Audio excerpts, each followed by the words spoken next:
नमस्कार मित्रों, आज एम.एन. साहा के बारे में बात करेंगे।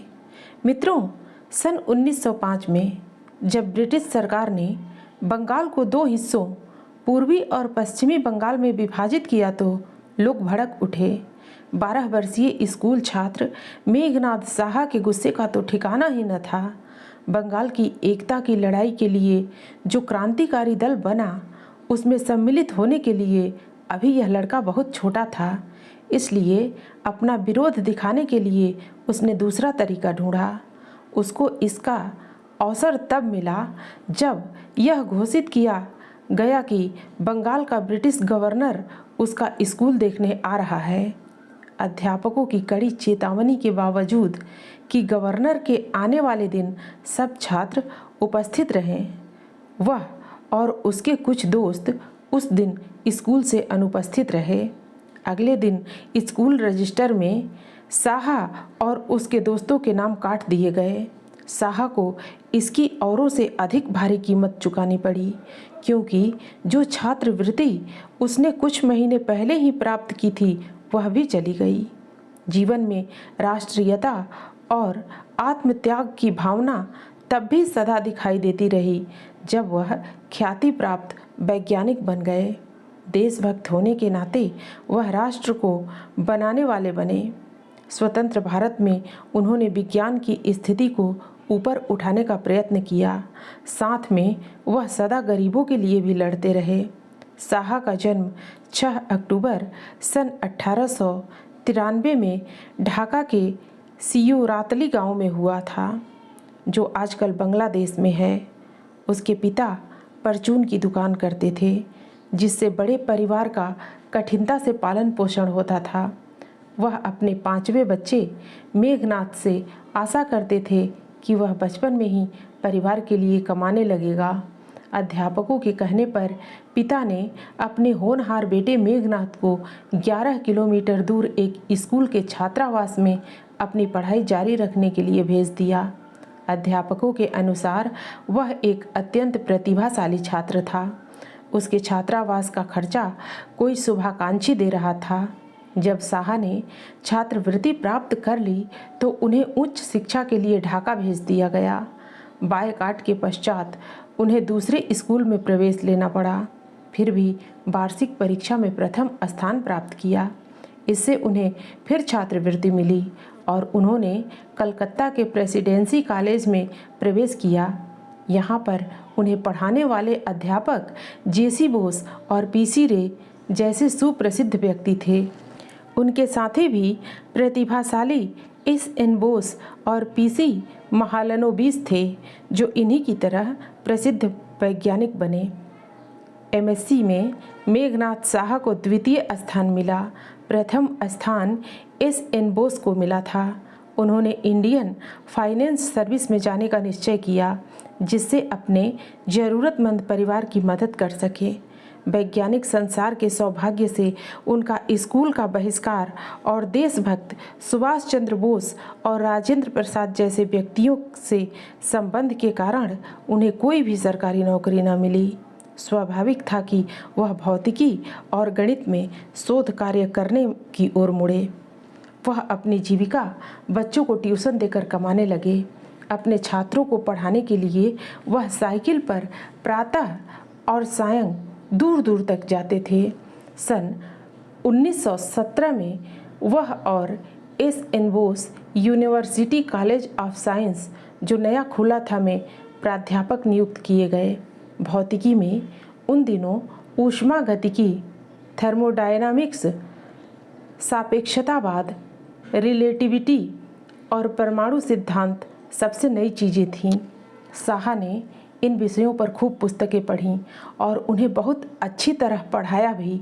पढ़ाने के लिए नोट्स बनाते हुए उनके सामने तारा भौतिकी, एस्ट्रोफिजिक्स की एक समस्या आई। इस समस्या के हल से वह पूरे संसार में प्रसिद्ध हो गए।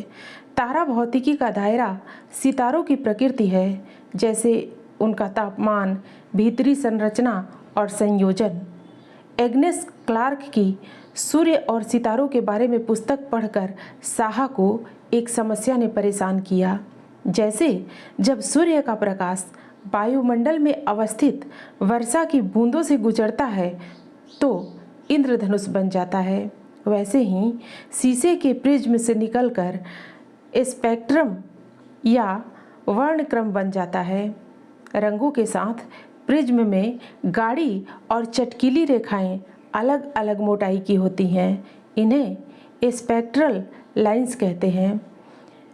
गुस्ताख रॉबर्ट किरचॉफ ने दिखाया था कि स्पेक्ट्रल लाइनें सूर्य में मौजूद तत्वों की जानकारी देती हैं, लेकिन खगोलज्ञ इनका कारण नहीं बता पा रहे थे। भौतिकी में हुई नवीनतम प्रगति के जानकार साहा ने आयोनाइजेशन फार्मूला आयनीकरण सिद्धांत सामने रखा, जिससे वर्णक्रम रेखाओं की उपस्थिति समझाई जा सकती थी। इस फार्मूले द्वारा खगोलज्ञ को सूर्य और दूसरे सितारों का तापमान, दबाव और इनकी भीतरी संरचना का पता लग जाता है। तारा भौतिकी के क्षेत्र में यह एकदम नई खोज थी। साहा ने जब यह फार्मूला लोगों के सामने रखा, उस समय उनकी आयु करीब 25 वर्ष की थी। वैज्ञानिक जगत ने उनके कार्य की प्रशंसा की। एक प्रसिद्ध खगोलज्ञ ने तो यहाँ तक कहा कि यह तारा भौतिकी में 12वीं मुख्य खोज है। अपनी खोज के करीब 10 वर्ष पश्चात सन 1927 में यह रॉयल सोसाइटी के सदस्य चुने गए। तब तक देश में उनके और उनके काम के बारे में ज़्यादा लोग नहीं जानते थे। कुछ वैज्ञानिकों ने उनके फार्मूले को झूठा तक कह डाला। उन वैज्ञानिकों ने बड़ा प्रयत्न किया कि वह इलाहाबाद विश्वविद्यालय के भौतिकी विभाग में शामिल न हो, लेकिन साहा ऐसे व्यक्ति थे जिन्हें कोई नहीं जीत सकता था। लोग उन्हें एन साफ्टन कहते थे। यह नाम उन्हें अपने काम में लगे रहने की दृढ़ता के कारण मिला था। उन्होंने कभी परवाह नहीं की कि अन्य लोग उनके बारे में क्या कहते हैं। वह इलाहाबाद में अध्ययन और शोध कार्य में लगे रहे। यहाँ वह स्पेक्ट्रोस्कोपी वर्णक्रम विज्ञान में शोध कार्य करने लगे। यह वर्णक्रम और आयन मंडल का अध्ययन है और इससे उनके विभाग को अंतर्राष्ट्रीय मान्यता मिली।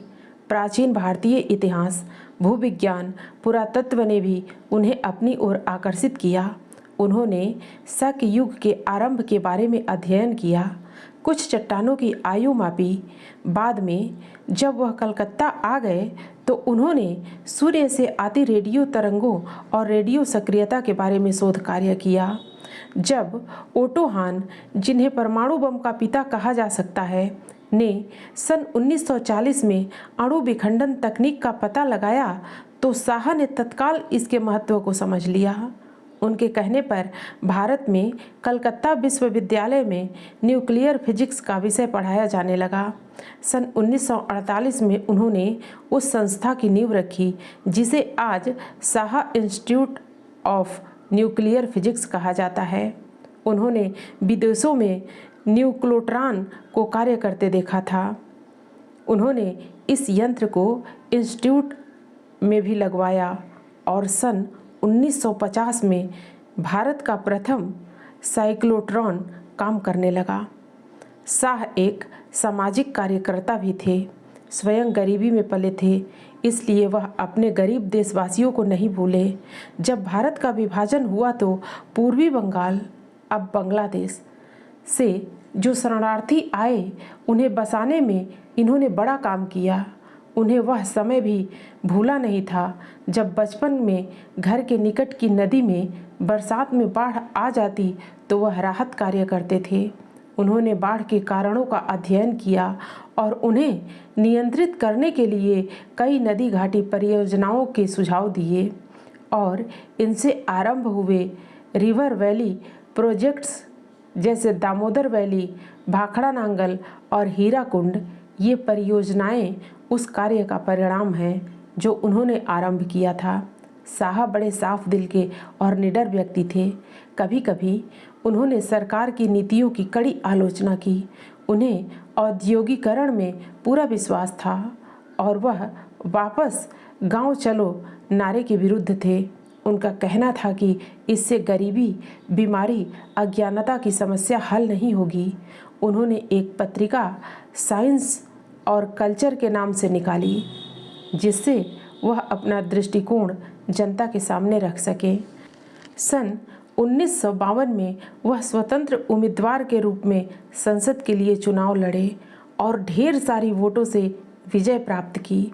उनकी मृत्यु 16 फरवरी सन 1956 में हुई। मित्रों, फिर मिलते हैं अगली प्रस्तुति के साथ। धन्यवाद।